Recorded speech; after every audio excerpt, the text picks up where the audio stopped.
Mau masuk surga? Kata Nabi begini, ma min abdin qala la ilaha illallah thumma mata ala dhalik illa dakhalal jannah. Kalau seorang hamba sudah mengucap dua kalimat syahadat, dia yakin dengan kebenaran kalimat itu sampai matinya, orang itu akan masuk surga. Abi Dzar yang waktu itu diajak bicara heran, ya Rasul kok gampang betul? Iya. Walaupun orang itu mencuri, iya. Walaupun orang itu berzina, iya.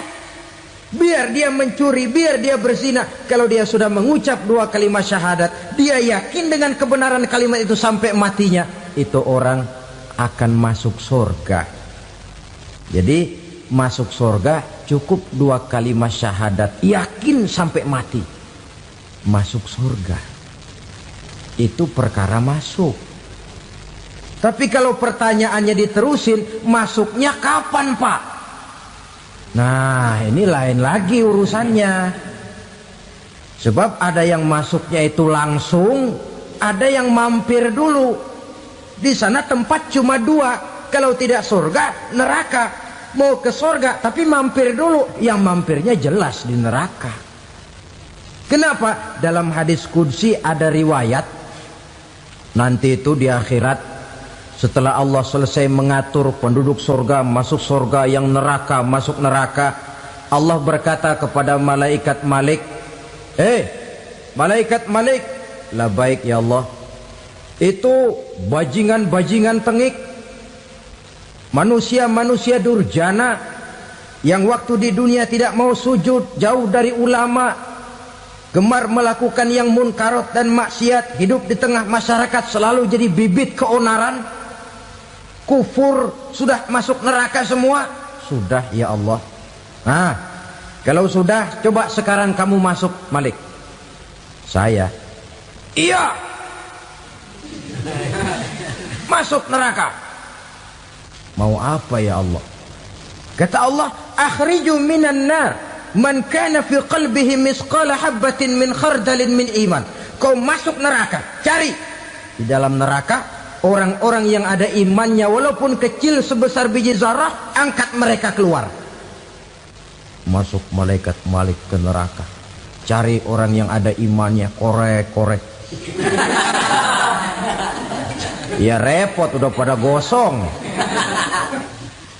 Yang ada imannya diangkat ke atas, yang ada imannya diangkat ke atas, lalu dimandikan di Nahrul Hayat, namanya sungai kehidupan di akhirat nanti. Cakep lagi rupanya, bersih lagi wajahnya, apel di hadapan Allah. Kata Allah, bagaimana mas? Kapok nggak sampean? Kapok ya Allah. Nah, kalau kapok, idhab fadkhulil jannah, pergi masuk surga sana. Berangkat mereka ke surga, ketemu sama teman-temannya yang udah sampai lebih dulu, yang nggak pakai mampir lagi. Terjadi dialog.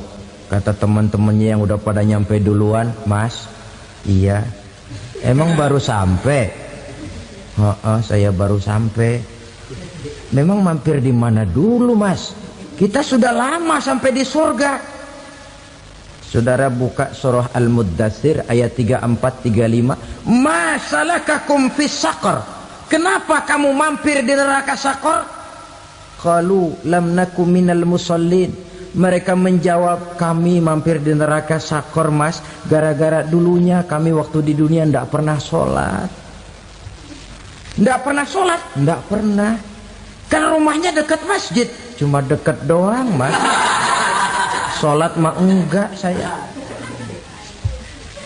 Nggak pernah ngasih makan fakir miskin, nggak pernah hadir di majelis taklim, pendeknya nggak pernah melakukan kebajikan, maka saya pun mampir di neraka Saqar.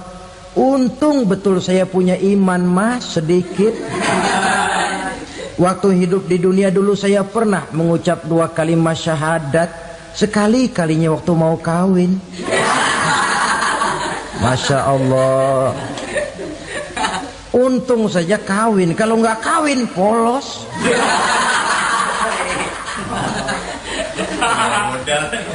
Itu juga pengulu sudah setengah mati ngajarin. Asyhadu alla, asyaduaan, asyaduaan.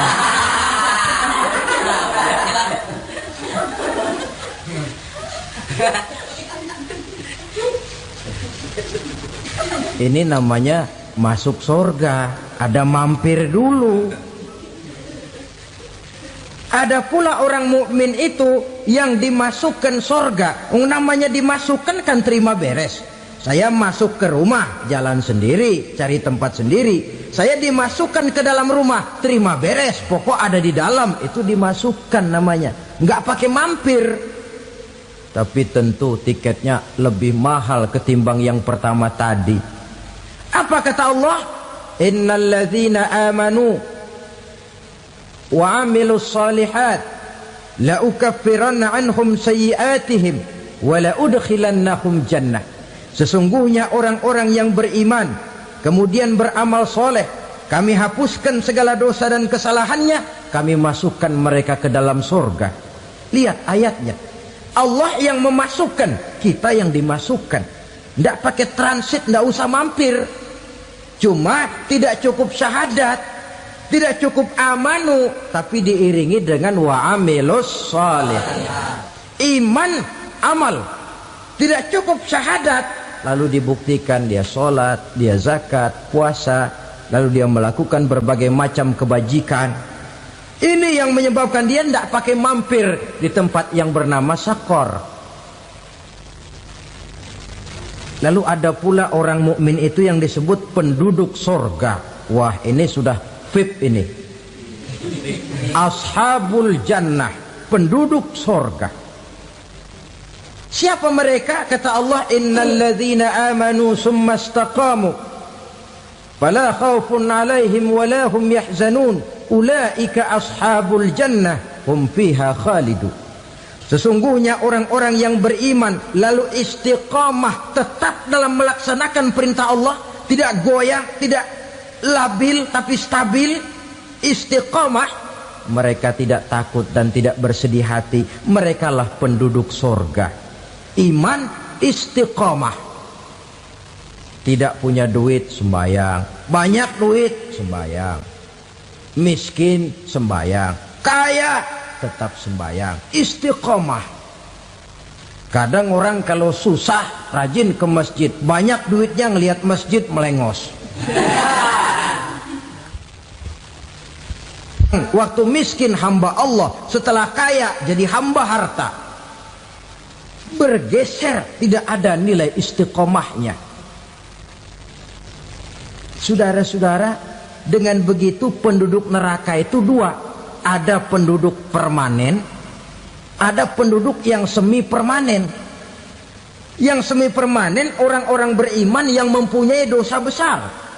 Mereka masuk ke neraka untuk menerima azab sesuai dengan dosanya. Bila selesai masa azab itu, mereka akan diangkat untuk ditempatkan kembali ke dalam surganya Allah Subhanahu wa ta'ala. Nah, dikala itulah saudara-saudara, ada yang disebut syafaat dari Rasulullah Sallallahu Alaihi Wasallam. Tapi tentu jangan lupa syafaat ini ibarat kain menambal dia. Kita punya kain bolong-bolong sedikit, syafaat yang menambal. Solat kita ada kurang dikit, sedekah kita ada campur riak dikit, amalan kita ada tidak karena Allah dikit. Kita berharap syafaat. Jadi biarlah kain masih bolong-bolong, yang penting punya kain. Tapi kalau kainnya tidak ada, yang ditambal apanya? Sholat tidak, puasa tidak, zakat tidak, berharap syafaat saja. Ya, terlalu berlebihan itu. Saudara hadirin yang saya hormati, apabila selesai proses penghisaban, proses penghitungan, maka dikala itulah manusia terbagi dalam dua kelompok besar.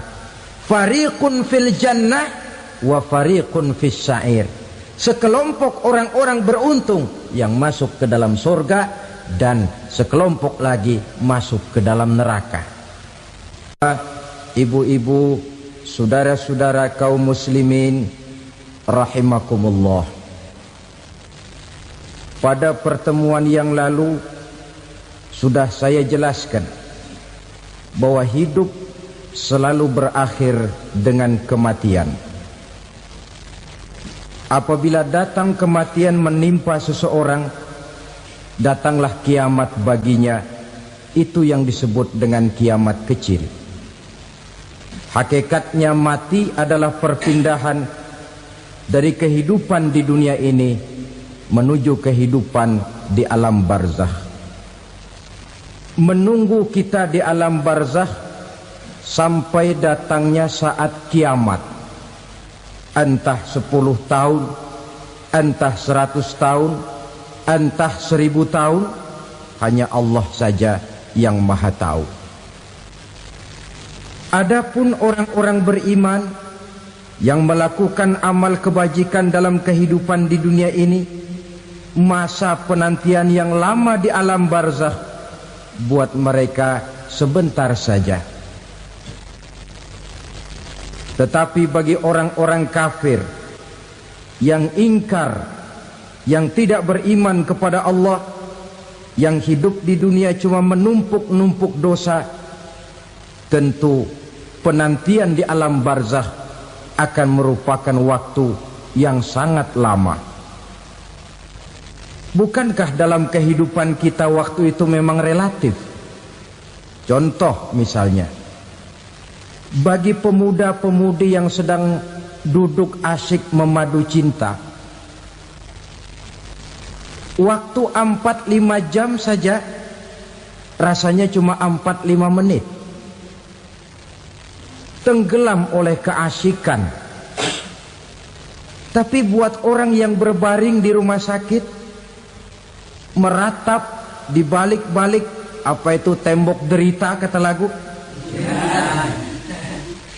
di balik dinding-dinding penjara, sehari bagai seminggu, seminggu rasa sebulan, sebulan boleh jadi rasa setahun. Penantian yang sangat lama.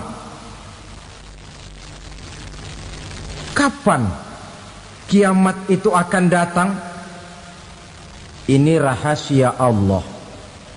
Jangankan kita yang orang awam, baginda Nabi sendiri tidak diberitahu oleh Allah kapan kiamat itu akan terjadi.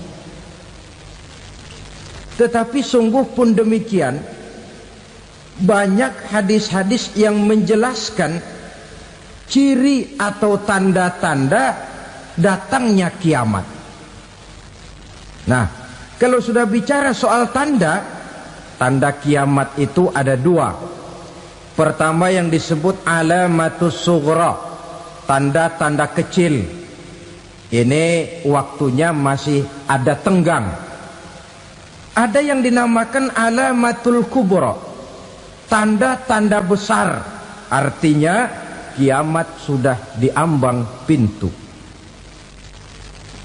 Apa tanda-tanda kecil dari datangnya hari kiamat itu? Misalnya kata Nabi, apabila ilmu sudah diangkat oleh Allah.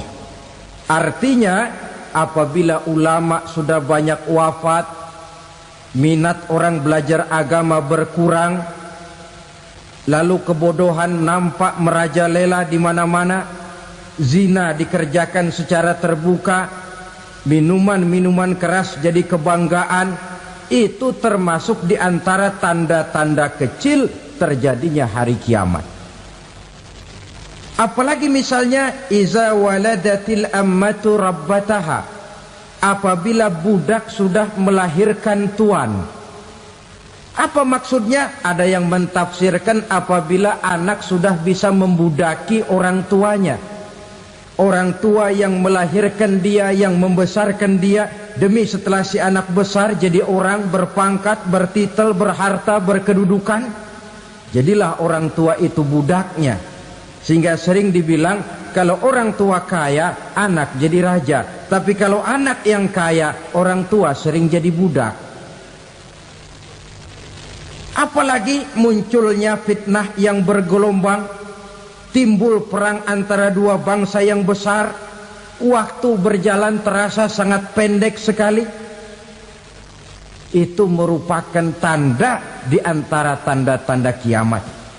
Termasuk di dalamnya sulit membedakan mana laki, mana perempuan. Kan kalau tanda-tanda kayak begini sekarang sudah banyak kita lihat kan. Ulama banyak wafat, penggantinya sulit.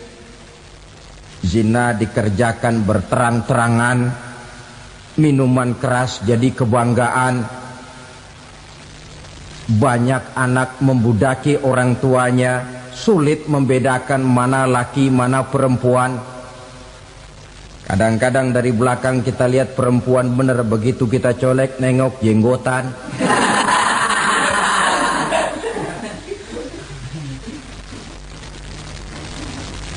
Ini termasuk tanda-tanda kecil, masih ada tenggang sampai akan terjadinya kiamat itu. Nah, yang dimaksud dengan tanda-tanda besar, ini tanda besar artinya kiamat sudah diambang pintu. Pertama, matahari terbit dari sebelah barat. Apabila matahari sudah terbit dari arah sebelah barat, tertutuplah sudah pintu taubat. Bersabda Nabi kita, la taqumus sa'atu hatta tatlu'a syamsu min maghribiha. Tidak akan datang hari kiamat sampai matahari terbit dari arah sebelah barat. Fa iza tala'at, manakala matahari telah terbit dari arah sebelah barat, wa ra'ahan nasu, manusia banyak menyaksikan itu, amanu ajma'un, mereka pun lalu beriman. Yang tadinya kafir, yang tadinya ingkar, yang tadinya membangkang, setelah melihat matahari terbit dari sebelah barat, buru-buru beriman, berlomba-lomba mengucap 2 kalimat syahadat. Tapi apa yang terjadi? Kata Nabi, wa dzalika hina la yanfa'u nafsan imanuha lam takun amanat min qabl. Hari itu adalah hari yang iman sudah tidak berguna lagi bagi seseorang apabila sebelumnya memang dia tidak pernah beriman. Au kasabat fi imaniha khaira, atau beriman tetapi tidak pernah melakukan kebajikan di dalam keimanannya itu. Hari yang sudah kasib, hari yang sudah terlambat, beriman tidak akan ada gunanya lagi. Ini pelajaran buat kita. Sebelum sang surya terbit dari sebelah barat, sebelum nafas sampai di tenggorokan, artinya pintu taubat masih terbuka. Kalau 2 hal itu sudah terwujud, nafas sudah sampai di kerongkongan atau matahari sudah terbit dari arah sebelah barat, tertutuplah sudah pintu taubat. Tak ada lagi gunanya pangkat, jabatan, harta, bahkan beriman pun dalam suasana macam itu too late, kata orang Kulon. Sudah terlambat. Matahari terbit dari arah sebelah barat, itu tanda besar, artinya kiamat sudah diambang pintu. Lalu apalagi tanda besar? Munculnya Dajjal. Dajjal artinya pendusta-pendusta yang menyesatkan manusia. Ada 2 macam Dajjal, saudara. Ada Dajjal kecil. Ini Dajjal kelas 3. Kalau ini sejak zaman Rasulullah sudah ada itu. Tiap zaman ada. Di zaman Rasulullah misalnya ada yang bernama Aswad al-Unsi dari Yaman. Ada yang namanya Musailamah al-Kazzab dari Yamamah. Ada yang namanya Ibnu Sayyad dari Madinah. Ini Dajjal di zaman Rasul. Musailamatul Kazzab memproklamirkan diri jadi nabi dia. Di zaman Rasul masih hidup. Ini Dajjal zaman Nabi. Di zaman sahabat muncul Dajjal. Di zaman kita sekarang ini Dajjal pun gentayangan. Dajjal kelas 3. Kerjanya mendustakan manusia, menyesatkan manusia, memalingkan manusia dari jalan yang benar dan diridhoi oleh Allah Subhanahu wa ta'ala. Adapun yang merupakan tanda besar dari datangnya kiamat, dajjal-dajjal kelas kakap, pembohong-pembohong besar yang menyesatkan masyarakat manusia berpaling dari jalan Allah mengikuti jalan mereka. Apa sih ciri dajjal itu? Kata Nabi dalam hadis Bukhari Muslim, innad dajjala, sesungguhnya yang namanya dajjal itu yakhruju, satu saat akan muncul mendekati hari kiamat, wa inna ma'ahu ma'an, si dajjal ini membawa air, wa naran, dan juga membawa api. Dua simbol. Di tangan yang satu dia bawa air, di tangan yang satu dia bawa api. Wa ammal ladzi yarahu an-nasu ma'an fanarun, adapun yang orang banyak lihat air, hakikatnya adalah api. Yang dilihat api, hakikatnya adalah air. Oleh sebab itu, kalau api yang ditawarkan, ambillah air. Kalau air yang ditawarkan, pilihlah api. Maksudnya apa ini? Ini bahasa simbol, saudara-saudara. Dajjal bicaranya seolah-olah untuk kepentingan manusia, menawarkan surga. Surga yang dia tawarkan hakikatnya neraka. Hai manusia, kalau kau mau bahagia, jangan dekat-dekat dengan agama. Solat itu tidak efektif dan efisien, tidak produktif dari segi ekonomi itu. Menghadiri majelis taklim cuma buang-buang waktu. Tahajud, tasbih, tahlil, baca Quran, apa itu? Pekerjaan mubazir saja. Hidup ini cuma sekali, masa yang cuma sekali, manfaatkan dengan sebaik-baiknya. Mumpung, dibawanya sifat mumpung, tetapi dalam pengertian yang sangat negatif. Bicaranya seolah-olah untuk kepentingan manusia, tetapi sebenarnya menjerumuskan manusia. Menawarkan air, tapi sebenarnya api. Menawarkan api, tapi hakikatnya air. Buat apa kamu sholat? Buat apa kamu bayar zakat? Buat apa kamu puasa?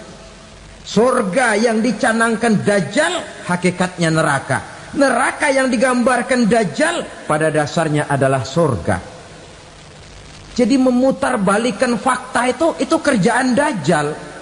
Yang hak jadi batil, yang batil dibilang hak, yang benar jadi salah, yang salah malah jadi benar.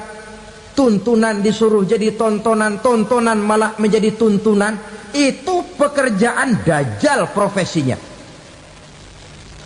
Zamannya Nabi Adam, Dajjalnya kan iblis.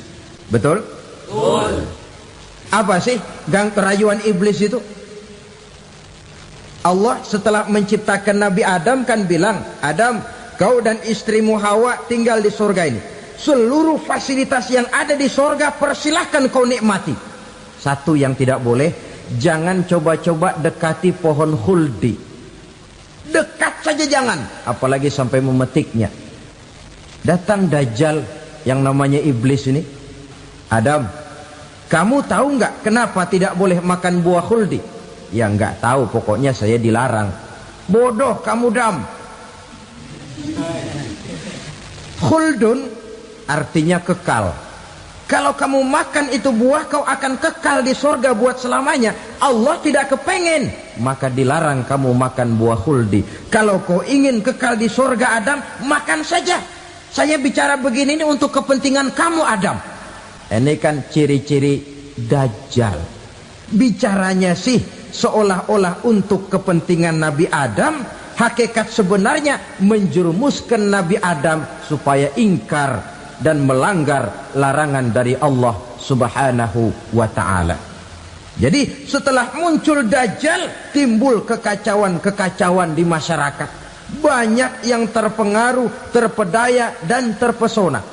Termasuk mereka yang memproklamirkan diri jadi nabi. Mereka yang memproklamirkan diri jadi rasul di zaman sesudah Rasulullah wafat, itu adalah Dajjal-Dajjal. Maka saya ingatkan, kalau di zaman kita sekarang ini Ada orang ngaku jadi nabi, ada orang ngaku jadi rasul, biar bahasa Arabnya kental,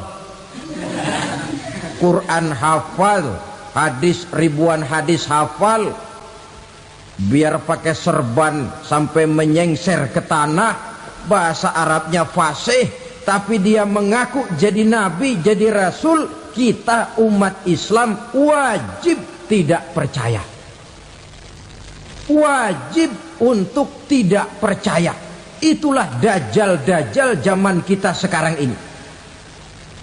Tidak mustahil mereka datang mempengaruhi orang awam supaya berpaling dari Rasulullah, mengikuti mereka. Nah, di akhir zaman nanti, mendekati hari kiamat, dajjal ini muncul, dajjal kelas kakap, menyesatkan masyarakat manusia untuk berpaling dari Islam, mengikuti seruan mereka. Apalagi di antara datangnya kiamat itu, tanda yang besar itu, turunnya Nabiullah Isa Al-Masih, putra Maryam. Menurut berbagai hadis yang sahih, Nabi Isa Al-Masih nanti akan turun lagi, tidak membawa risalah yang baru, tapi meluruskan risalah Islam ini yang telah banyak ditinggalkan oleh masyarakat. Bahkan ada hadis menjelaskan beliau akan membunuh Nabi, mematahkan kayu-kayu salib, lalu melaksanakan haji dan umrah mengikuti syariat Nabi Muhammad, bukan membawa agama baru. Menjadi semacam mujaddid, reformer, menyelamatkan manusia dari bisikan dajjal. Bahkan ada riwayat yang menjelaskan bahwa Nabi Isa berhasil mengalahkan dajjal, mengembalikan masyarakat manusia kembali kepada ajaran Islam yang datang dari Allah, dibawa oleh Rasulullah sallallahu alaihi wasallam.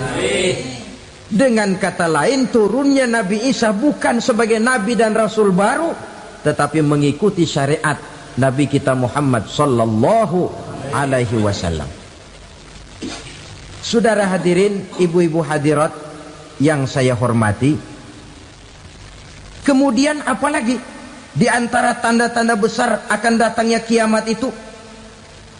Keluarnya asap atau awan. Kata Nabi, inna min asratis sa'ah dukhanan yamla'u ma bainal masyriqi wal maghrib. Di antara tanda-tanda kiamat, munculnya awan antara langit dan bumi.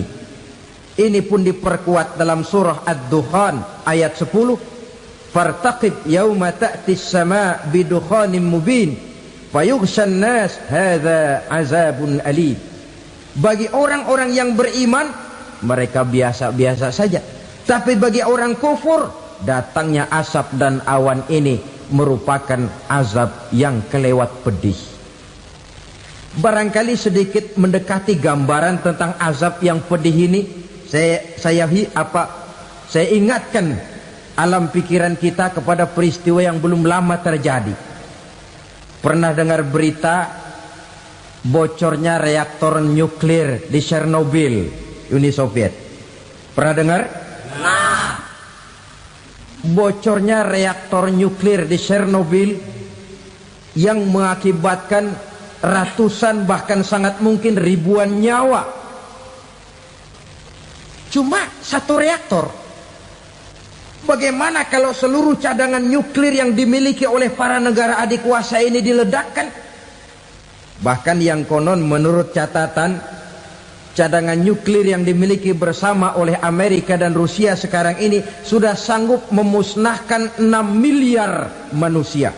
1,5 kali lebih banyak dari jumlah manusia yang nongkrong di permukaan bumi ini. Saudara-saudara hadirin yang saya hormati, lalu saat mendekati hari kiamat, apalagi tandanya? Setelah Nabi Isa wafat, pada saat turunnya yang kedua kali, lalu Allah meniupkan angin sejuk. Semua orang-orang beriman, orang-orang baik wafat, sehingga penghuni bumi ini cuma tinggal lagi terdiri dari orang-orang kafir. Tidak ada lagi di bumi ini yang bisa mengucapkan Allah. Sehingga dalam hadis qudsi itu ada keterangan, innallaha azza wa jalla yaqulu li Israfil. Allah pernah pesan kepada malaikat Israfil.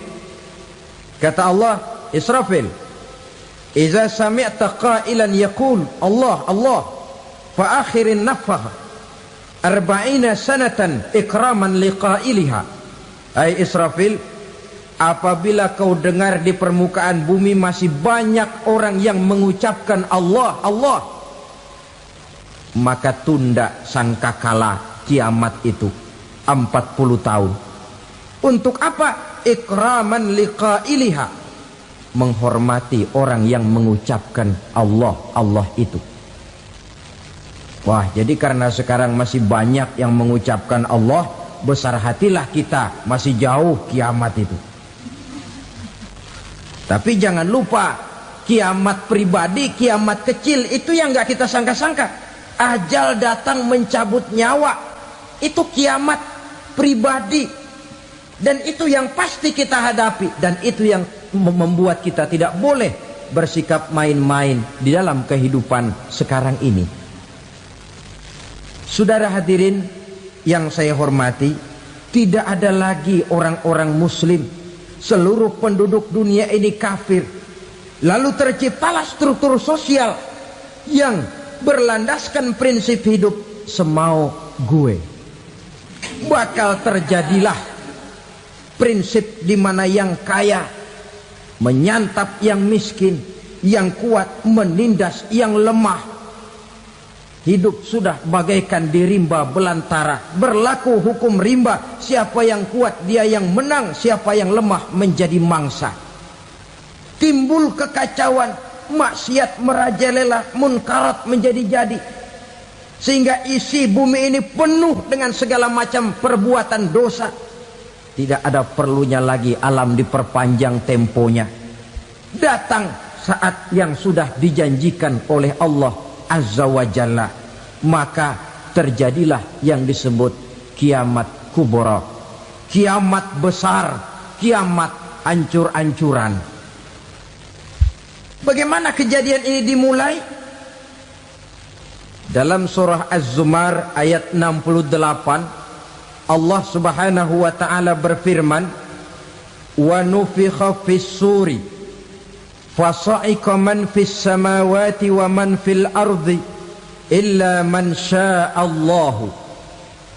Maka manakala ditiuplah sangkakala, terkejutlah seluruh yang ada di langit dan seluruh yang ada di bumi. Bila saat kiamat datang, Allah perintah malaikat Israfil, Israfil, tiup sangkakalamu.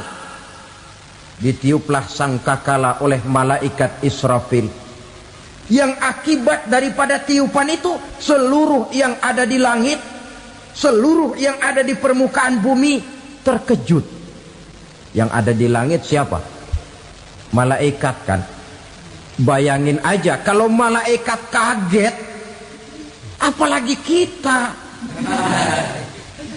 Terkejut seluruh makhluk yang ada di bumi, yang ada di langit mendengar suara sangkakala itu. Bunyinya tidak sanggup kita bayangkan dahsyatnya. Ledakan nuklir, ledakan neutron, belum apa-apa ketimbang bunyi sangkakala malaikat Israfil ini. Nah, lalu mendengar bunyi sangkakala ini, gemparlah makhluk, kacaulah alam. Bumi gempa, planet-planet bertabrakan, gunung meletus, air laut tumpah ke darat, angin topan bertiup, halilintar menyambar. Lalu semua yang bernama hidup mati total. Mati bareng tanpa persiapan. La haula wala quwata illa billah. Saya kadang-kadang dalam tafakur bermohon, ya Allah, mudah-mudahan saya enggak nemuin kiamat beneran. Ngeri. bisa kita bayangkan macam apa suasana seperti itu. Allah saja banyak memberikan gambaran, misalnya Al-Qari'ah, wa mal qari'ah, wa ma adraka mal qari'ah. Kejadian yang menggemparkan. Tahukah kamu apa kejadian yang menggemparkan itu? Yauma yakunun nasu kal farasil mabsus wa takunul jibalu kal ihnil manfus. Pada saat itu manusia berterbangan bagai kupu-kupu, gunung berterbangan seperti kapas ditiup angin. Gunung saja macam kapas, konon lagi manusia. Kematian total, mulai semut sampai gajah mati, jin mati, iblis mati, malaikat mati. Malaikat saja mati. Saudara hadirin yang saya hormati, kematian total yang tanpa persiapan. Orang bilang, Pak, kalau mati bareng begitu yang repot malaikat maut dong ya. Cabut sana, cabut sini. Itu kalau menurut logika kita, mestinya begitu menurut logika. Tapi logika juga yang nggak perlu serepot itu. Sebab untuk mematikan listrik di wilayah DKI, di wilayah Jakarta, nggak perlu tiap rumah didatengin matiin, ya lama. Cukup dari kantor pusatnya saja PLN tekan satu tombol, gelaplah seluruh Jakarta. Saudara hadirin yang saya hormati, kematian total. Lalu setelah kematian total, planet-planet juga mati, dalam arti tidak bergerak dan beredar. Angin mati, dalam arti tidak bertiup. Air mati, dalam arti tidak ada riak gelombang. Pokoknya semua mati. Kullu nafsin za'iqatul maut, semua yang bernafas mati. Dalam ayat lain, kullu man 'alaiha fan, semua yang ada di permukaan bumi fana. Yang kekal cuma Allah Subhanahu wa ta'ala. Yang paling belakang mati malaikat maut dan malaikat Israfil. Tapi mati juga sesuai dengan janji Allah. 10 lamanya. Tidak dijelaskan oleh Abi Hurairah 40 jam, apa 40 hari, apa 40 tahun. Hadis-hadis cuma menyebutkan 40 saja. Sunyi alam, yang tinggal cuma Allah saja lagi. Ketika itu Allah berseru-seru, katanya, limanil mulkul yauma, siapa para penguasa hari ini? Mana itu raja-raja dan penguasa yang dulu mengaku jadi Tuhan? Fir'aun, mana Fir'aun sekarang? Yang dulu jadi raja, merasa berhasil, sombong, lalu tidak mau turun-turun dari kekuasaannya, sampai kepada puncak kekurang ajarannya mengangkat diri jadi Tuhan. Mana itu Fir'aun? Namrus, mana sekarang Namrus? La ilaha illa ana, ternyata tidak ada Tuhan lain selain daripada aku, kata Allah. Proses kemudian, saudara-saudara, turunlah hujan dari langit. 40 lamanya hujan itu. Tidak jelas juga 40 jam apa 40 hari. Setelah air turun membasahi, datanglah tiupan sangkakala yang kedua. Semua yang bernama mati bangkit dari kuburnya masing-masing. Ini yang disebut Yaumul Ba'thi, hari kebangkitan. Allahu Akbar. Pada saat kita bangkit dari kubur kita masing-masing, kumpul di padang mahsyar namanya. Bayangin aja, saya sendiri nggak sanggup bayangin.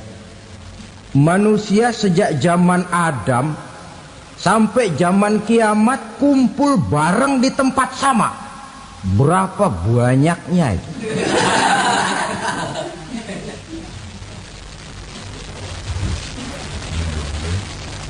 Dan yang luar biasa menurut satu riwayat, pada saat bangkit itu, Masya Allah, roman muka kita berubah,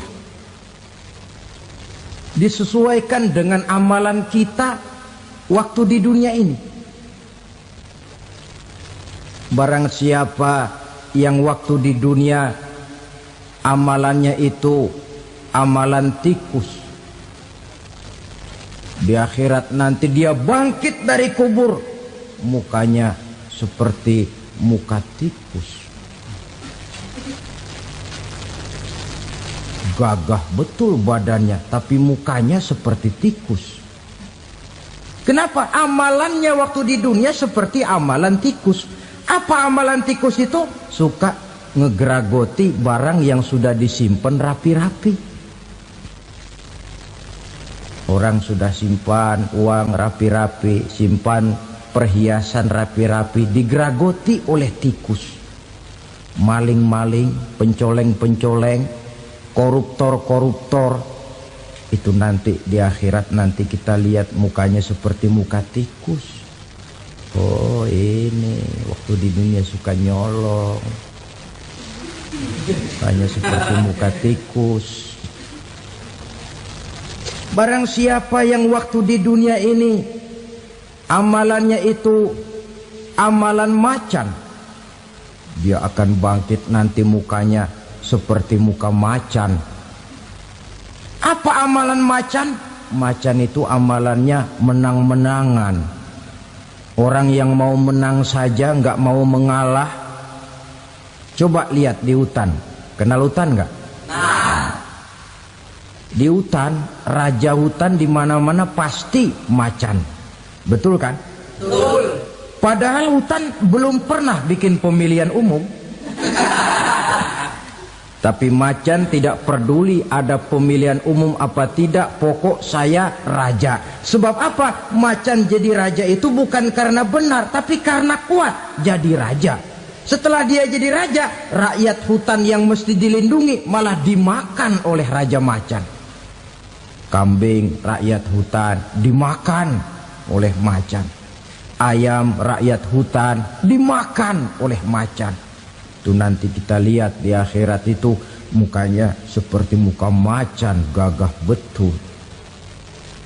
Lalu barang siapa yang di dunia ini amalannya itu seperti amalan anjing, nanti dia punya muka seperti muka anjing.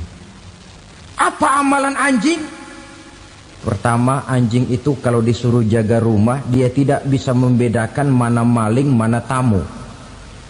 Biar yang datang maling, kalau bawa tulang, anjing kalem. Yang kedua, anjing itu akan setia kepada siapa saja yang memberinya roti. Siapa yang memberinya roti, itulah majikannya. Apa kata majikannya pasti dia laksanakan. Soal benar atau salah dia tidak peduli. Setelah anjing dapat roti, dia tidak punya pilihan lain kecuali bilang, abdi mah kumaha juragan wae ayeuna mah.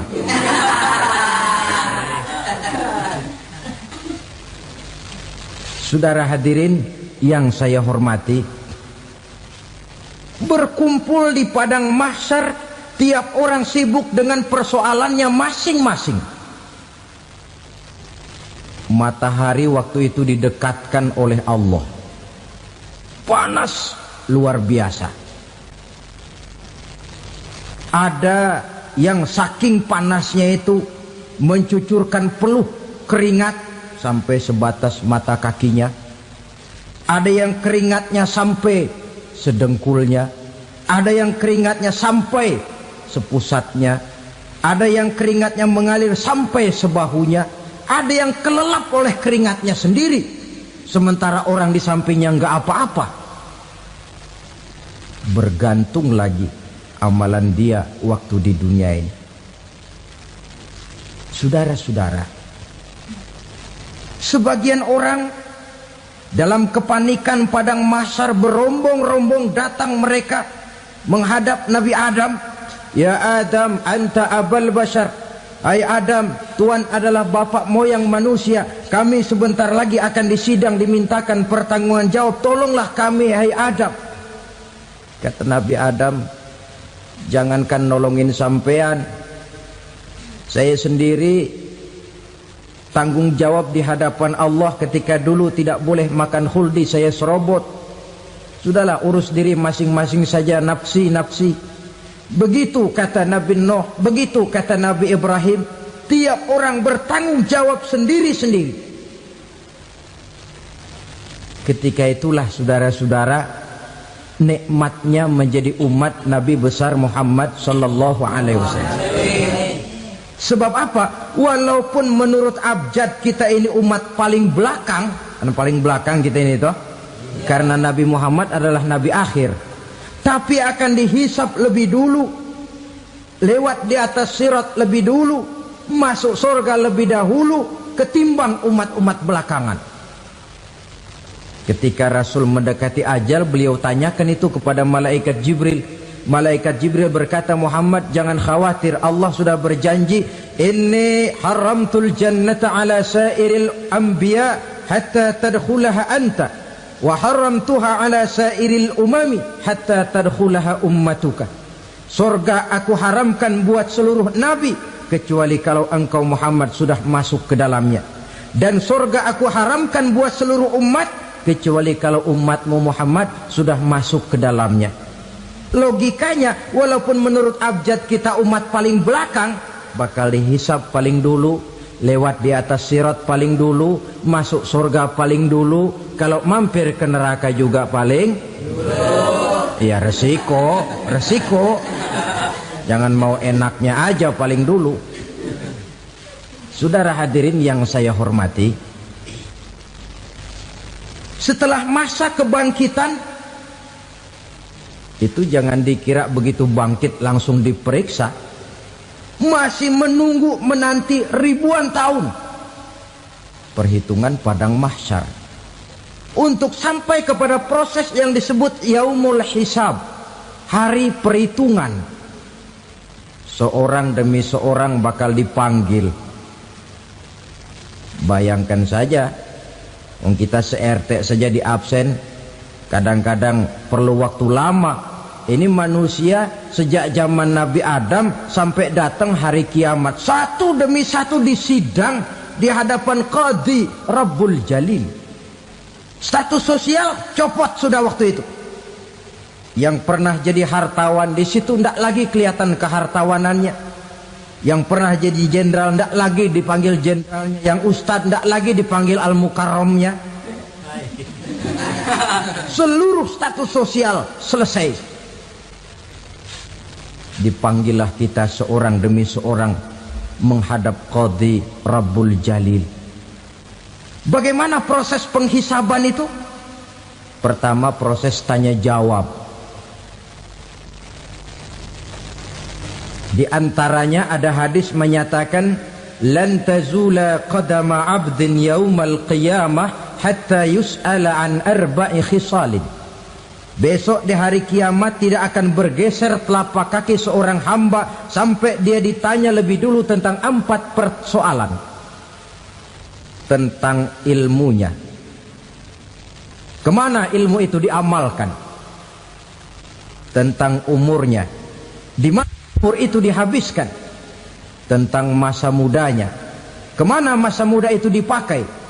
Tentang hartanya, dari mana harta itu didapat dan kemana harta itu dibelanjakan. Ini termasuk proses tanya jawab. Jadi kalau istilah pengadilan dunia, nama Fulan bin Fulan. Kamu waktu di dunia diberikan umur panjang untuk apa? Pernah mengalami masa muda, kemana kau habiskan masa remajamu? Kau diamanahkan ilmu, dengan apa ilmumu kau amalkan? Kau diberikan harta, dari mana harta kau dapat, kemana kau belanjakan? Tak seorang pun yang bisa mungkir. Sebab apa? Dikala itu yang menjadi saksi bukan orang. Yang menjadi saksi adalah seluruh anggota badan kita. tangan bicara, kaki jadi saksi terhadap seluruh amalan yang pernah kita kerjakan pada saat kehidupan di alam dunia ini. Selesai proses tanya jawab, lalu diperlihatkan buku catatan kita waktu hidup di dunia ini. Jangan lupa Allah itu menyiapkan 2 superkomputer kepada kita, sebelah ditempelin sebelah kanan, yang sebelah tempelin di sebelah kiri. Komputer itu namanya Raqib dan Atid, 2 malaikat yang apabila baik kita lakukan, refleks saja akan menulis kebajikan kita. Jahat kita kerjakan, akan tertulis. Catatan itu nanti diperlihatkan kepada kita. Waduh, alangkah malunya pada saat diperlihatkan catatan kita, buku rapot kita merah melulu. Barangkali diperiksa sambil diomelin, brengsek lo. Buku merah melulu begini, bagaimana waktu hidup di dunia? Tidak cukup diperlihatkan buku catatan kehidupan, rekaman kehidupan. Rekaman kehidupan kita secara utuh sejak terlahir sampai ajal datang merenggut nyawa. Barangkali mirip dengan video sekarang ini, di mana terekam dengan baik seluruh kegiatan kita, sejak yang sekecil-kecilnya sampai kepada yang sebesar-besarnya. Untuk kemudian kita pun menerima balasan. In khairan fa khairun wa in syarran fa syarrun. Kalau baik ya baik balasannya, kalau jahat ya jahat juga balasannya. Catatan-catatan kita diberikan. Kalau banyak kebajikannya diberikan di tangan kanan dengan cara yang halus. Kalau banyak kejahatannya diberikan dari sebelah kiri atau dilempar dari belakang. Itulah sebabnya sejak di dunia ini kita sudah mohon kepada Allah, ketika berwudu membasuh tangan kanan, apa kita bilang? Allahumma a'tini kitabi biyamini wa hasibni hisaban yasira. Ya Allah, berikan saya kitab di tangan kanan, dan kalau saya memang perlu dihisap, hisaplah saya yang seringan-ringannya. Tangan kiri berlindung kita kepada Allah, jangan sampai diberikan kitab di tangan kiri atau dari arah sebelah belakang. Wa a'udzubika an tu'tiya kitabi bishimali aw min wara'i zuhri, dari arah sebelah belakang. Na'udzubillah min dzalik. Setelah selesai lewat proses penghisaban, lewat mizan, timbangan, maka yang sudah selesai dihisab itu bergeraklah menuju sirat, jembatan yang terbentang menuju surga melalui neraka. Saudara-saudara, panjangnya perjalanan sirat itu memakan waktu ratusan tahun. Tetapi orang yang lewat di atas sirat pun macam-macam, bergantung amalannya ketika di dunia ini. Ada yang lewat di atas sirat itu kal barkil khatib, seperti kilat yang menyambar, lep, sudah sampai dia di surga. Cepat bukan main. Ada yang lewat di atas sirat itu seperti orang lari-lari. Ada yang lewat di atas sirat itu seperti orang jalan biasa. Ada yang sambil merangkak, ada yang sambil ngesor, ada yang sambil gelayutan, ada yang selamat sampai ke ujung ke surga, ada yang tergelincir jatuh masuk ke dalam neraka, bergantung amalannya dalam kehidupan di dunia sekarang ini. Tiap kita akan melewati yang namanya sirat ini. Saudara-saudara kaum muslimin yang saya hormati, dengan demikian mereka yang selamat melalui sirat sampai ke terminal akhir surga, mereka yang ketika dihisab ternyata banyak kejahatannya daripada kebaikannya, mereka singgah di dalam neraka. Nah, adapun orang-orang yang beriman menurut ayat Quran dan hadis Nabi itu nanti ada bermacam-macam. Ada orang beriman itu yang dimasukkan surga. Ada orang beriman itu yang dimasukkan ke dalam surga.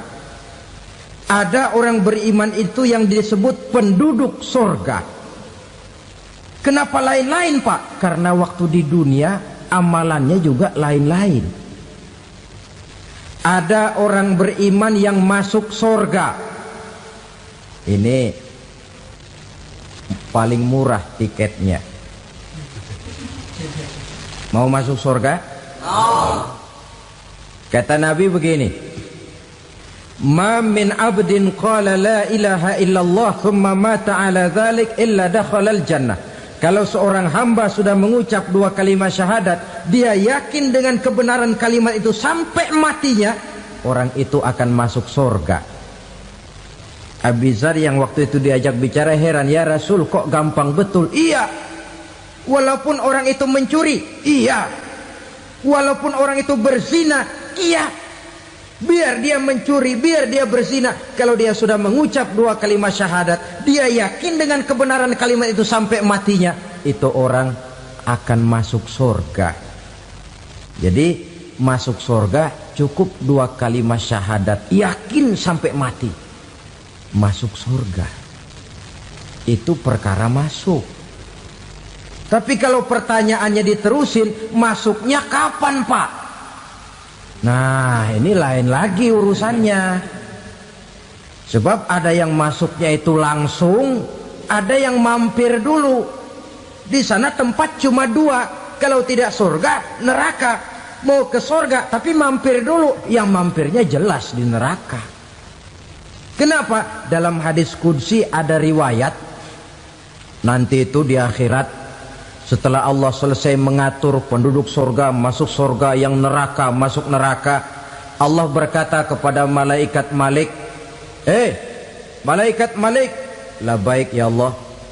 Itu bajingan-bajingan tengik, manusia-manusia durjana yang waktu di dunia tidak mau sujud, jauh dari ulama, gemar melakukan yang munkarat dan maksiat, hidup di tengah masyarakat selalu jadi bibit keonaran, kufur, sudah masuk neraka semua. Sudah ya Allah. Nah, kalau sudah, coba sekarang kamu masuk, Malik. Saya, iya,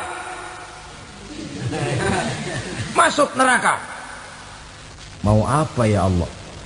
Kata Allah, akhriju minan nar man kana fi qalbihi misqala habbatin min khardalin min iman. Kau masuk neraka, cari di dalam neraka orang-orang yang ada imannya walaupun kecil sebesar biji zarah, angkat mereka keluar. Masuk malaikat Malik ke neraka, cari orang yang ada imannya, korek-korek. Ya repot, udah pada gosong. Yang ada imannya diangkat ke atas, yang ada imannya diangkat ke atas, lalu dimandikan di Nahrul Hayat, namanya sungai kehidupan di akhirat nanti.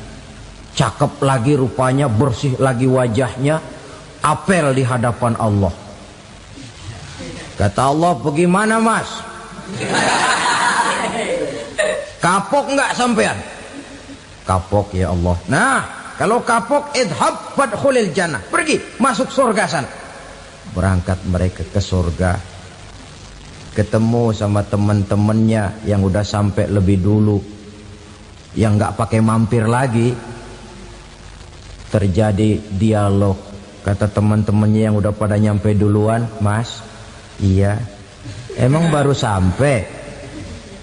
Saya baru sampai. Memang mampir di mana dulu mas?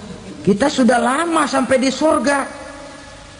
Saudara buka surah Al-Muddatsir ayat 34-35. Ma salakakum fis saqar? Kenapa kamu mampir di neraka Saqar? Qalu lam naku minal musallin. Mereka menjawab, kami mampir di neraka Saqar mas, gara-gara dulunya kami waktu di dunia tidak pernah sholat. Nggak pernah sholat? Nggak pernah. Kan rumahnya dekat masjid. Cuma dekat doang, Mas. Sholat mah enggak saya.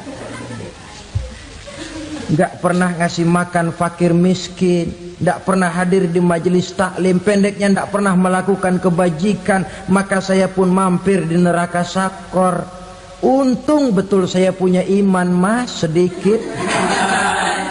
Waktu hidup di dunia dulu saya pernah mengucap 2 kalimat syahadat, sekali-kalinya waktu mau kawin. Masya Allah. Untung saja kawin, kalau nggak kawin polos.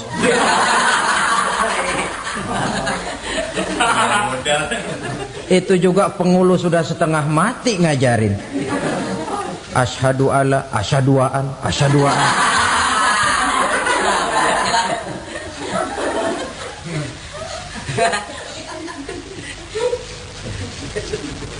Ini namanya masuk surga, ada mampir dulu. Ada pula orang mukmin itu yang dimasukkan surga. Namanya dimasukkan kan terima beres. Saya masuk ke rumah, jalan sendiri, cari tempat sendiri. Saya dimasukkan ke dalam rumah, terima beres. Pokok ada di dalam, itu dimasukkan namanya. Nggak pakai mampir. Tapi tentu tiketnya lebih mahal ketimbang yang pertama tadi. Apa kata Allah? Innal ladzina amanu wa amilus salihat la ukaffiranna anhum sayyi'atihim wa la udkhilannahum jannah. Sesungguhnya orang-orang yang beriman kemudian beramal soleh, kami hapuskan segala dosa dan kesalahannya, kami masukkan mereka ke dalam surga. Lihat ayatnya, Allah yang memasukkan, kita yang dimasukkan. Tidak pakai transit, tidak usah mampir. Cuma tidak cukup syahadat, tidak cukup amanu, tapi diiringi dengan wa'amilus salih. Iman, amal. Tidak cukup syahadat, lalu dibuktikan dia sholat, dia zakat, puasa, lalu dia melakukan berbagai macam kebajikan. Ini yang menyebabkan dia tidak pakai mampir di tempat yang bernama sakor.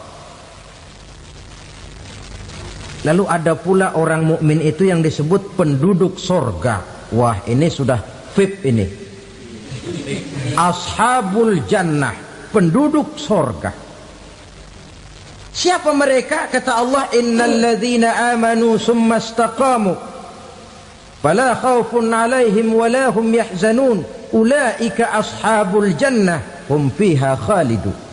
Sesungguhnya orang-orang yang beriman lalu istiqamah, tetap dalam melaksanakan perintah Allah, tidak goyang, tidak labil tapi stabil, istiqamah, mereka tidak takut dan tidak bersedih hati. Merekalah penduduk surga.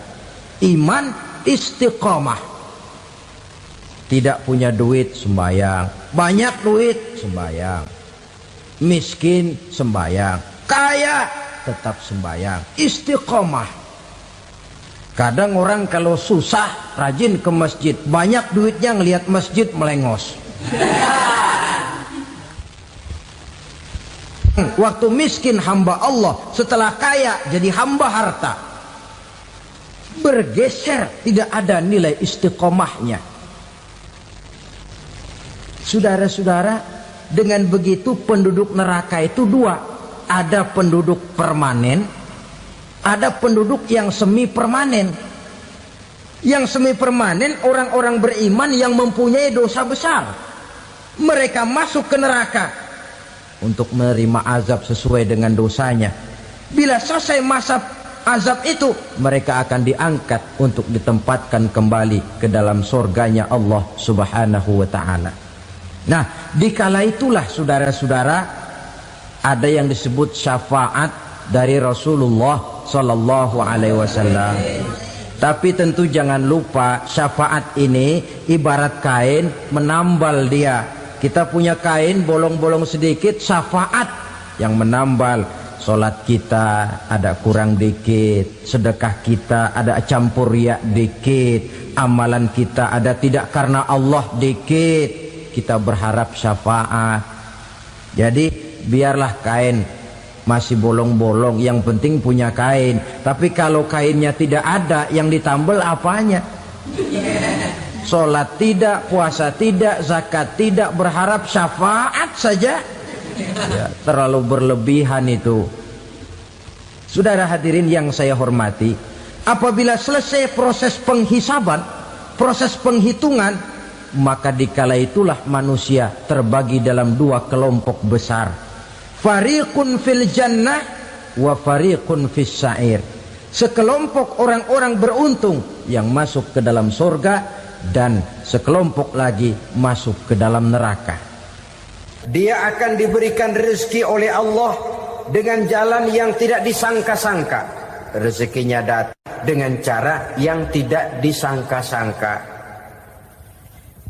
Gajinya mungkin kecil, tapi penghasilannya gede. Kan itu yang penting.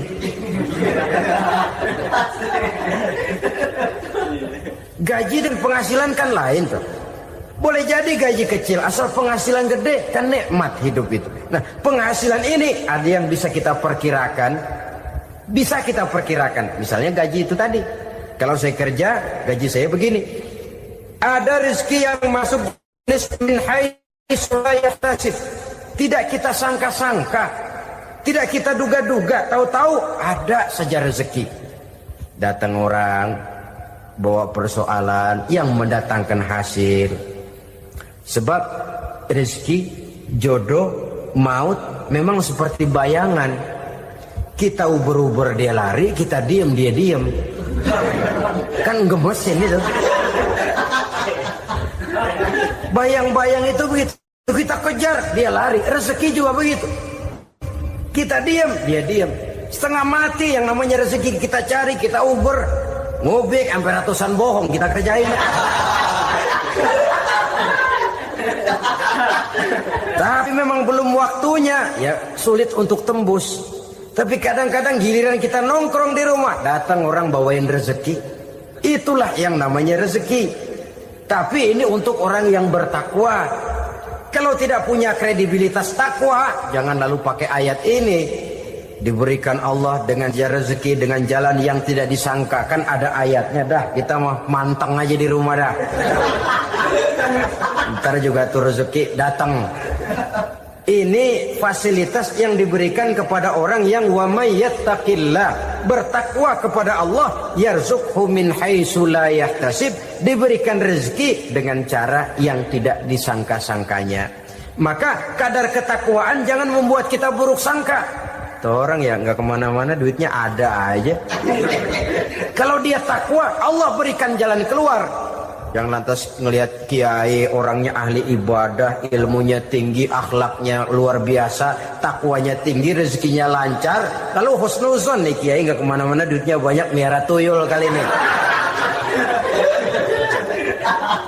Itu termasuk jaminan Allah yang masuk kategori min haitsu la yahtasib. Yang ketiga, yaj'al lahu min amrihi yusra.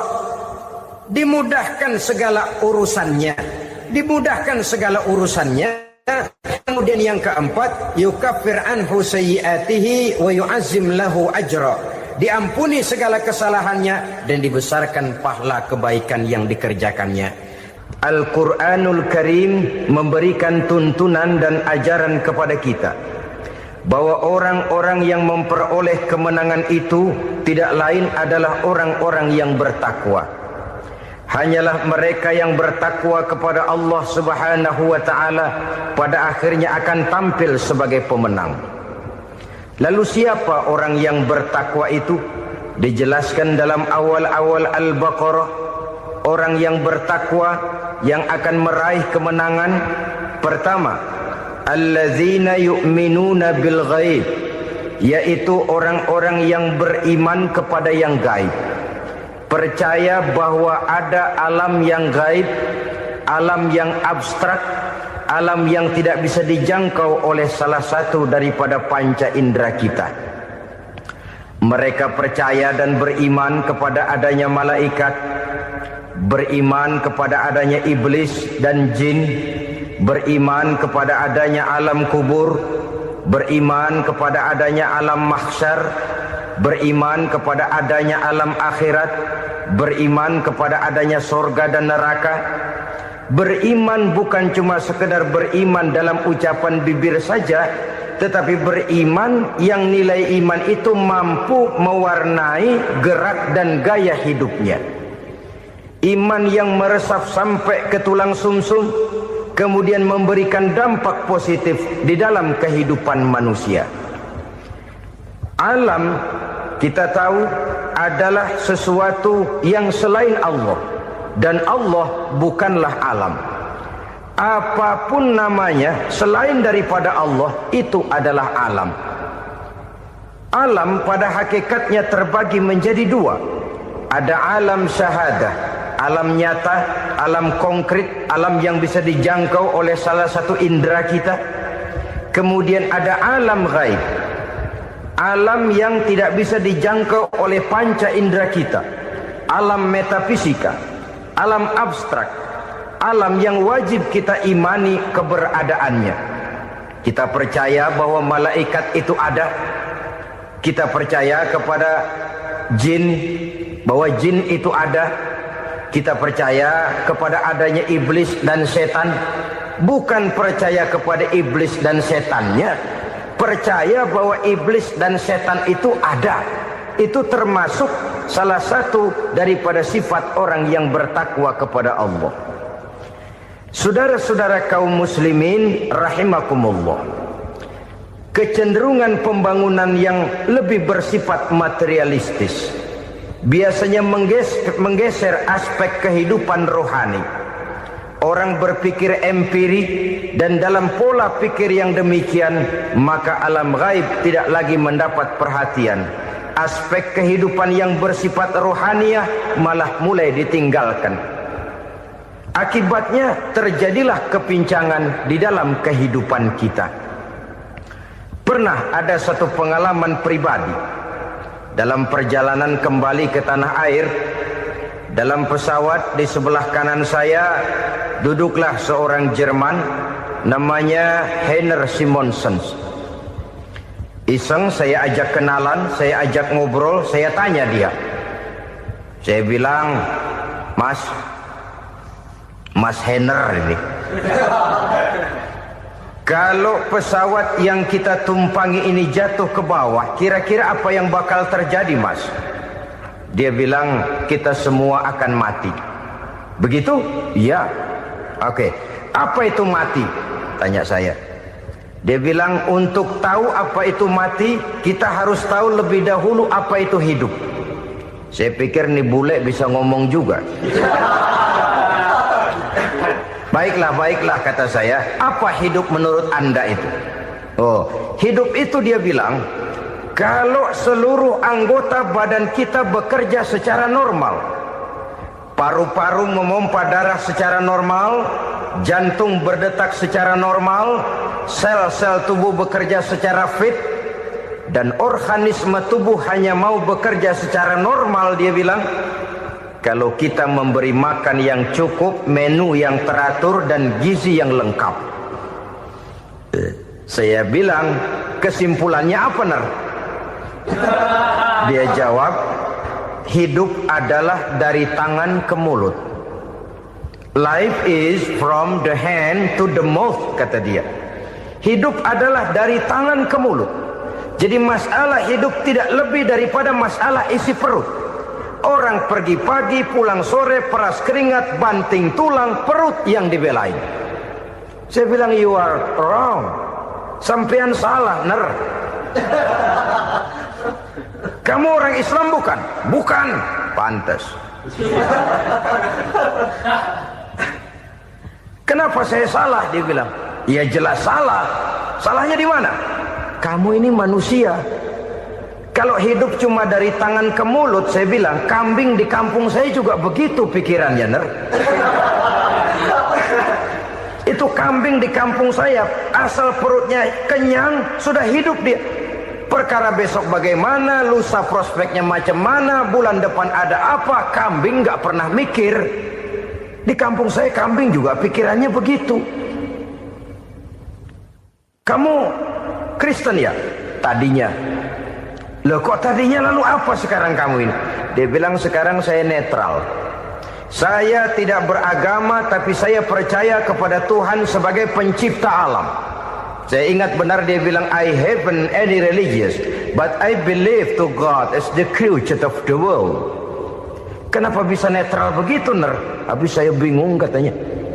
Islam bilang Islam baik, Kristen bilang Kristen baik, Hindu Buddha bilang Hindu Buddha baik, semua agama baik. Saya netral sekalian, nggak beragama. Yang penting saya percaya kepada Tuhan. Saya bilang, Ner, kamu ini kayak orang mau beli celana, lalu bingung. Yang satu bilang Levi's bagus, yang satu bilang Blue Jean hebat, yang satu bilang Wool England hebat. Celana ini hebat, celana itu bagus, celana ini hebat. Semua celana bagus, kamu bingung. Akhirnya netral, tidak pakai celana.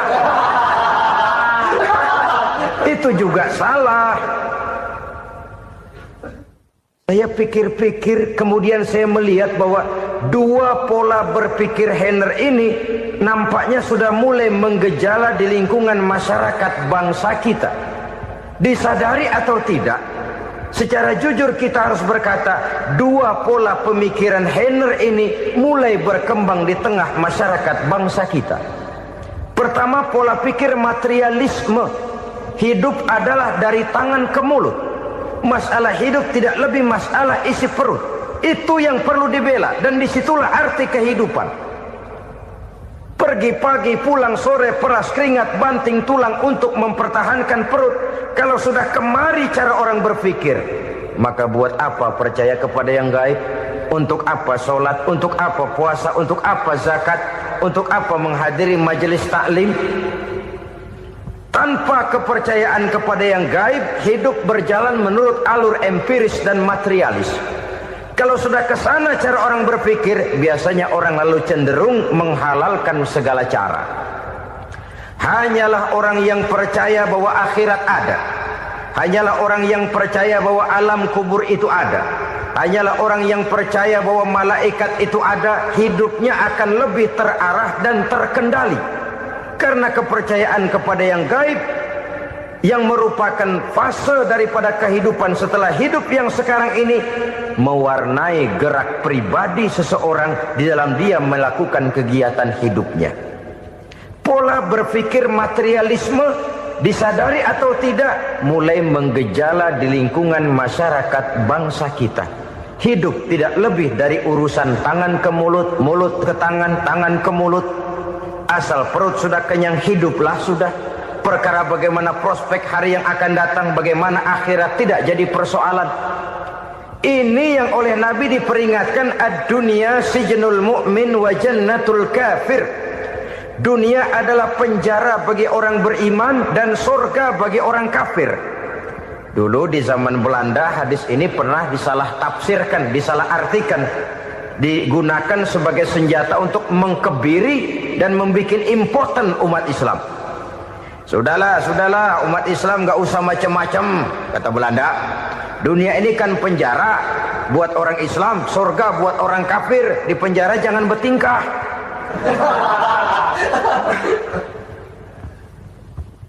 Pengertiannya tidak begitu. Dunia adalah penjara bagi orang mukmin. Artinya dalam kehidupan dunia seorang mukmin tidak bebas memperturutkan hawa nafsunya. Di penjara hawa nafsunya itu. Sebaliknya, surga bagi orang-orang kafir. Buat orang kafir, surgalah dunia ini. Mereka bebas memperturutkan hawa nafsunya. Dilarang tidak terlarang, dicegah pun tidak tercegah. Mereka hidup menurut alur bisikan nafsu mereka sendiri. Kemudian bila ajal datang, maut merenggut nyawa, selesailah surganya sampai di situ. Maka bagi orang-orang yang tidak percaya kepada adanya akhirat, kepada adanya alam gaib, surganya sebatas umurnya. Sekali lagi, surganya sebatas umurnya. Bila umur selesai, ajal pun datang merenggut nyawa, selesailah sudah surganya sampai di situ. Alangkah pendeknya perjalanan orang-orang yang tidak percaya kepada alam gaib ini. Bagi kita mukmin, jikalau kita mampu memenjarakan hawa nafsu, kita bisa bahagia di dunia ini. Dan Islam memang tidak menyuruh kita sengsara di dunia. Raih dunia, kejar dunia, gapai dunia sebagai alat untuk mencapai kebahagiaan di akhirat nanti. Hidup adalah satu perjalanan panjang yang terbentang sejak kita terlahir dari alam rahim sampai kepada alam akhirat nanti. Andai kata kita gagal meraih kebahagiaan di dunia, toh kita masih punya akhirat. Tapi jangan jadi dalil yang melemahkan semangat. Biarin dah kita di dunia kebelangsak, yang penting akhirat. Akhirnya dunia benar-benar kebelangsak. Bagaimana dunia ini bisa kita raih, dan bagaimana meraih dunia untuk menunjang kepentingan akhirat nanti. Yang kedua, dari pikiran Heiner yang saya lihat menggejala di lingkungan masyarakat bangsa kita, timbulnya manusia-manusia netral. Seolah-olah Tuhan yes, agama no. Sama Tuhan percaya, agama ogah. Tuhan ngangguk, giliran agama godeng. Padahal hampir dalam setiap ayat dalam Quran, kata-kata amanu biasanya bergandeng dengan wa amilus sholihat. Iman dan amal soleh. Ini sebagai isyarat Tuhan dan agama jangan pernah dipisah-pisah. Apabila kita bertuhan, maka kita harus beragama. Apabila kita beragama, maka agama itu harus bersumberkan dari Tuhan yang kita imani itu. Tidak mungkin kita pisah, Tuhan yes, agama no. Sama Tuhan percaya tapi agama bikin sendiri. Sembayangnya cukup bengong 2 jam madep ngulon.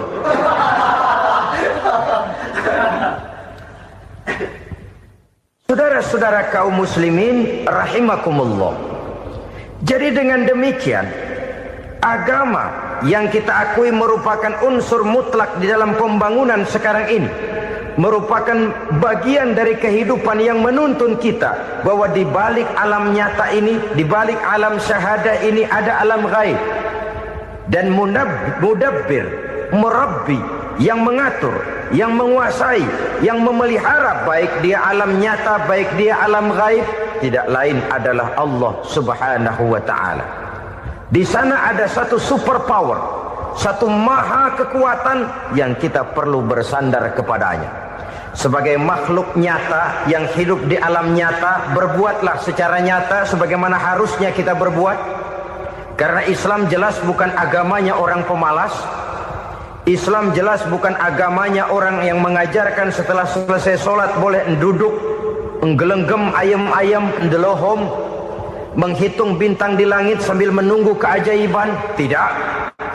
Islam adalah agama yang mengajarkan apabila sholat sudah selesai kamu kerjakan, bertebaranlah di permukaan bumi, cari karunia Tuhanmu. Jangan hidup berpangku tangan menunggu keajaiban. Karena hidup bukan undian. Jangan berharap untung besar tanpa mau peras keringat. Tapi di sebalik itu toh kita juga harus yakin bahwa di sisi usaha nyata yang kita lakukan ada satu super power, satu maha kekuatan gaib yang menentukan berhasil dan tidaknya usaha kita. Kepercayaan kepada hal semacam inilah yang mendorong kita untuk mempunyai sandaran vertikal, agar jikalau usaha ini berhasil, kita tidak lupa diri dan lupa daratan. Jikalau usaha ini gagal, kita tidak putus asa dan buruk sangka, tidak cupik pandangan dan sempit hati, tapi mampu melihat persoalan dengan kacamata putih sambil husnuzon kepada Allah Subhanahu wa ta'ala. Kita percaya malaikat itu ada. Ada yang namanya raqib dan atid, mengawasi gerak hidup kita sampai kepada gerak hati kita. Ini memberikan sugesti agar kita berhati-hati. Tidak sejengkal tanah pun kita bisa berlindung dari pengawasan raqib dan atid. Ada munkar nakir yang akan menyoal kita di alam kubur. Ada malaikat Malik, penjaga neraka. Ada malaikat Ridwan yang menjaga surga. Kita percaya kepada adanya jin. Kita percaya kepada adanya setan, iblis. Percaya kepada adanya, bukan mempercayai si setan, si iblis lalu menjadikannya sebagai teman. Tidak. percaya bahwa mereka itu ada dan merupakan makhluk Allah yang gaib yang diciptakan Allah Azza wa Jalla. Kepercayaan kepada alam gaib memberikan motivasi terhadap gerak lahir manusia, sehingga dengan motivasi kepercayaan kepada yang gaib, gerak lahir jadi lebih terarah, jadi lebih terpelihara. Pernah seseorang bertanya, "Pak, apakah adanya akhirat bisa dibuktikan secara ilmiah?" Saya bilang tidak bisa, tidak bisa. Kenapa? Karena yang berangkat nggak pernah pulang kemari lagi. Kalau dia pulang kemari bisa kita tanya bagaimana enak di sono. Cuma secara moral saya katakan, lebih beruntung orang yang percaya kepada akhirat daripada yang tidak. Sekarang saudara percaya akhirat ada, lalu saudara baik-baik di dunia, sholat, puasa, zakat, menolong orang lain, menebarkan kebajikan. Saudara mati, andai kata akhirat tidak ada, toh dalam hidup saudara sudah berbuat baik, paling tidak nama saudara akan dikenang sebagai orang baik. Sebaliknya, saudara percaya, kata saya, bahwa akhirat tidak ada, lalu hidup semau-maunya, tenggelam dalam maksiat dan munkarat, menentang Allah, tidak mau ruku dan sujud. Lalu saudara mati, kemudian akhirat ada. Ayo, mau apa? Bekal tidak punya. Jadi secara moral lebih beruntung orang yang percaya kepada adanya akhirat daripada yang tidak percaya. Dan itu alam gaib yang tidak bisa dibuktikan secara eksak. Jangankan untuk membuktikan seperti itu, dalam kehidupan sehari-hari saja yang kita rasakan tidak selalu berbentuk toh. Angin, bagaimana sih bentuknya angin? Kita tidak tahu. Merah, buktinya kalau dikerok merah. Yang merah itu kulit, yang kulit kita bukan anginnya. Sakit, rasa sakit itu ada, tapi bagaimana bentuk sakit? Kita nggak pernah tahu. Kalau kita makan cabai pedas, bagaimana bentuk pedas itu tidak ada, tapi rasa ada. Bentuk pedas hijau, cabainya bukan pedasnya. Tidak semua yang kita rasakan bisa kita gambarkan dalam bentuk yang konkret. Oleh karena itu, sekali lagi bahwa kepercayaan kepada alam yang gaib mampu memberikan satu sugesti yang menata kehidupan seseorang lebih lurus, lebih terarah, dan lebih terkendali. Maka wajar kalau kepercayaan kepada yang gaib mengantarkan seseorang untuk meraih kemenangan. Kenapa? Dia percaya kepada yang gaib, bahwa akhirat ada, bahwa alam kubur ada, bahwa pertanggungan jawab itu ada. Maka dia lalu tidak hidup saenae udele dewe gitu loh. Tidak hidup menurut seleranya sendiri, terarah, teratur. Ini cirinya yang pertama. Orang bertakwa yang akan meraih kemenangan, mereka beriman, mereka percaya kepada yang gaib.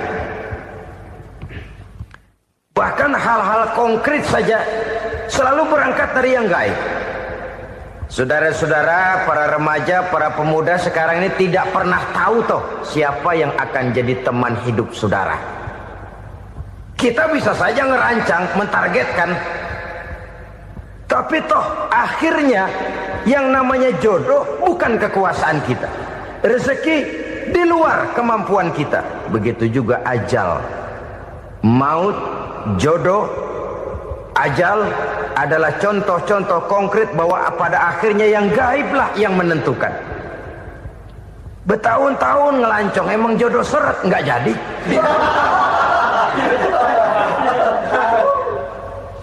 Begitu kenal baru setengah malam nginep ditangkap hansip kan. Hal-hal semacam itu kadang-kadang kita berpikir suuzon, gile, perempuannya cakep banget, lakinya rebek amat. Memang begitulah jodohnya. Memang begitulah jodohnya.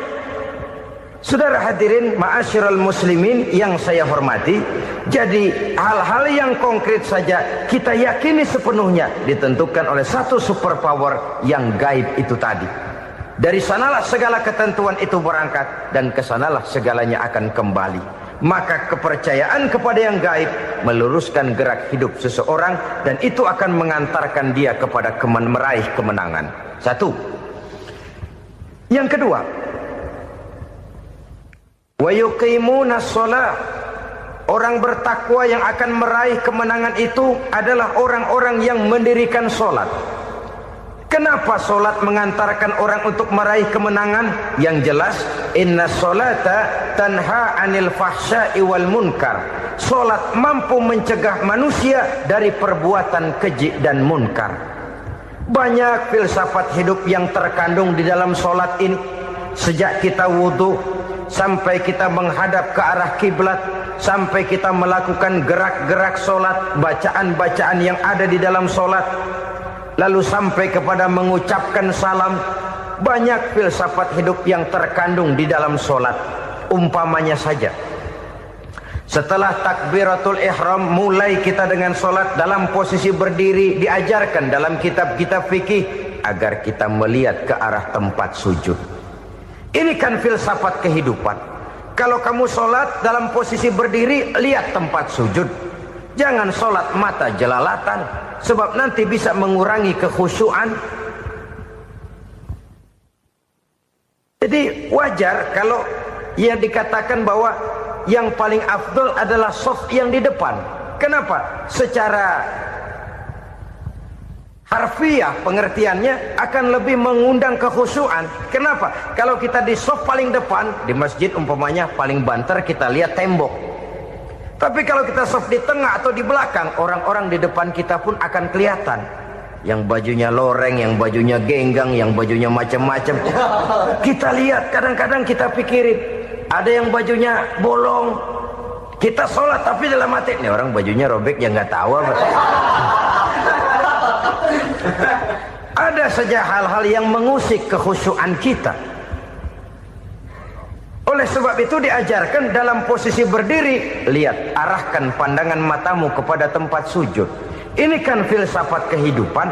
Maksudnya apa? Kalau lagi diri, lihat dong tempat sujud. Kalau udah di atas, ingat dong sama yang bawah. Kalau sudah tinggi, ingat dong dari mana kamu berangkat.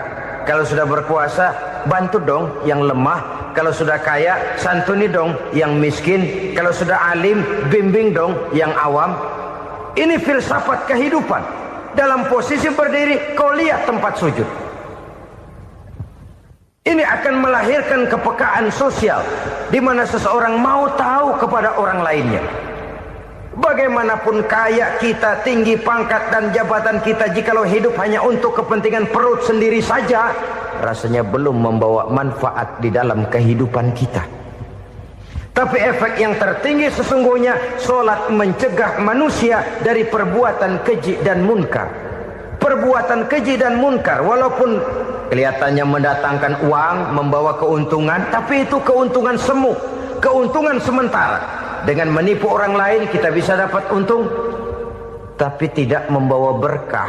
Dan itu adalah kerugian besar dalam kehidupan kita.